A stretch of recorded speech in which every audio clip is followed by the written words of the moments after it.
Hello guys, good morning to all of you. Ngayon guys, meron tayong ipapakita sa inyo. Gagawa tayo ng used oil burner. Katulad ng nakikita natin o napapanood natin sa YouTube. Nagka-interest lang ako para gawin ito at ipakita rin sa inyo kung paano gawin para pag kayo na, simple na lang. So guys, gumawa na tayo ng tangke. Yan. Ito yung sa refilling niya. Ito naman yung sa supply niya. At ito yung pinaka-top ng burner natin. Ito yung sa supply ng used oil. Ito naman dun sa air. Ngayon guys, ito yung paa. 4. Gagawa tayo ng frame. Ito yung square frame niya. At yung mga support. Kinumpleto na natin para hindi masyado magtagal yung video natin para hindi naman kayo mainit ng panonood. Tapos guys, ito yung pinaka-burner niya o nozzle. Ngayon guys, mula puno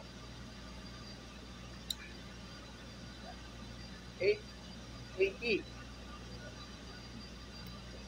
Yung unang butas natin 25 mm, tapos yung sa gitna 30 mm.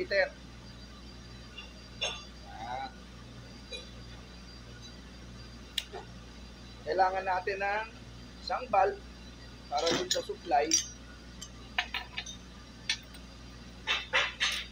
Ngayon guys, samahan nyo ako at bubuuin natin itong used oil burner na to. Napakita natin sa inyo. My friend, Bob Engineer. Ayan guys, sinisimulan na natin buuin yung ating pinaka-frame ng ating burner. Dapat medyo ini-squala din natin para maganda naman tignan yung ginagawa. Kunyari, sisipat-sipatin natin at pagka nakuha na yung squala, iispatan na uli natin yan. Tingin-tingin sa paligid kung may kalaban, clear, walang kalaban. Okay? Ispat, sana lang at mabubuo na yung ating pinaka-top frame.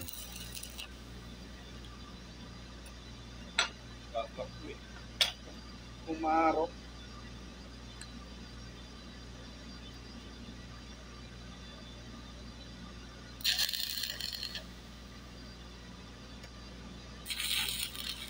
Ayan guys, tapos na yung ating pinaka-top frame. Kita nyo, eskwalado. Isusunod naman natin ngayon yung pinaka-paa niya. Napapansin niyo guys, lahat ng ating angle bar, lahat ay naka 45 degree yan. Pati yung square frame niya dun sa top, pinagkakapitan ng paa, naka-squala siya ng 45 para salpak lang kayo ng salpak. Guys, habang binubuo natin tong frame ng used oil kalan natin, gusto ko rin samantalahin ng pagkakataon para makapagpasalamat to all of our friends on Facebook and followers na walang sawang sumusuporta sa atin. Kaya nagkakaroon ako ng inspirasyon at lakas ng loob ipagpatuloy itong ating ginagawa dahil sa inyo. At ang ating pakay sa paggawa ng mga ganitong content ay ang ma-share at maibahagi ang ating kaunting kaalaman sa mga nag-aaral ng welding o mga gustong matuto ng welding.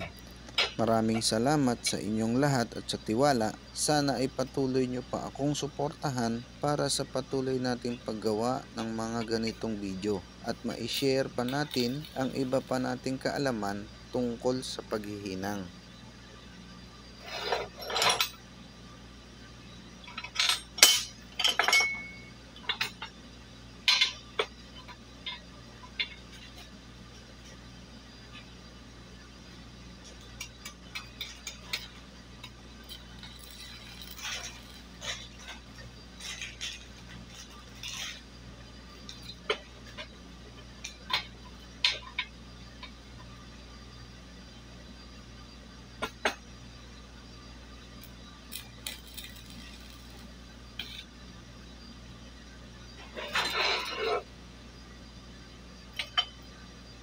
Ayan, isang paa na lang at matatapos na yung ating frame. Pagkatapos nyan, support naman 4 para tumibay siya ng konti.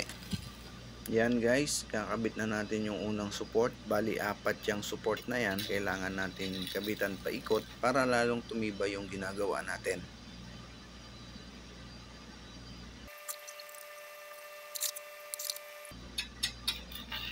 Okay, nakumpleto na yung support natin. Square na siya. Yun na lang burner ang kailangan nating ikabit at saka yung tangke, at saka yung pagsusuplayan ng use oil.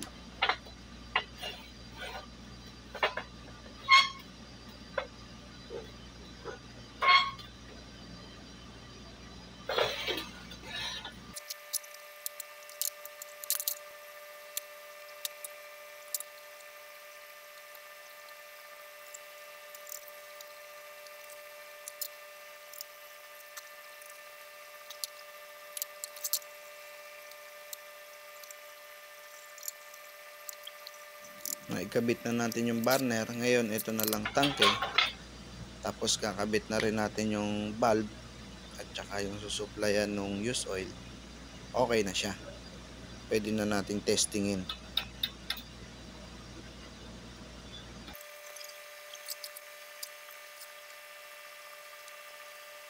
Okay guys, tapos na. Naikabit na natin yung tangke, pati yung burner, pati yung patungan ng kaldero. Tapos na rin yung frame, kumpleto na. Naikabit na natin yung supplyan ng use oil. Tetestingin na lang natin to ngayon. Yan. Kung nakikita nyo yung barbula, para may patayan siya. Oops. Meron tayong bisita. Ayan. Op. Andyan na si Lito Lapid. Okay, shout out sa'yo kaibigan. Just Matches. Ayan. Ayan guys, kinabit na natin yung nozzle. Ayan. Bali yung nozzle natin, 8 sa ibaba yung butas, tapos sa gitna 4, tapos sa taas 8. Depende sa inyo yung taas kung gusto nyo pang dagdagan. Pero yung ginawa ko dyan, yun lang yung bilang niya.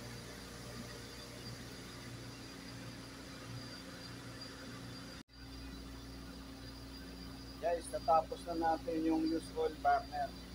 Ngayon papakita natin sa inyo kung paano siya sindihan at pagganahin. Tuturo din natin sa inyo kung saan siya nilalagyan ng diesel at kung paano mag-supply. Pati yung paglalagyan natin ng blower. Yung ginamit namin yung air dito sa barko. Kaya wala tayong blower. Yung air dito sa barko yung ginamit natin. Okay guys, tara, samahan nyo ako. Guys, ito yung used oil burner natin. Ito yung pinaka-burner. Ngayon dito tayo magkakarga ng pagka magre-refuel dito. Bali, ginawa natin siya ng sariling takip para safety. Yan, dito. Ngayon guys, pagka magsusupply naman kayo ng used oil, papunta doon, dito naman, dito sa barbula. Doon ang patak. Papunta doon.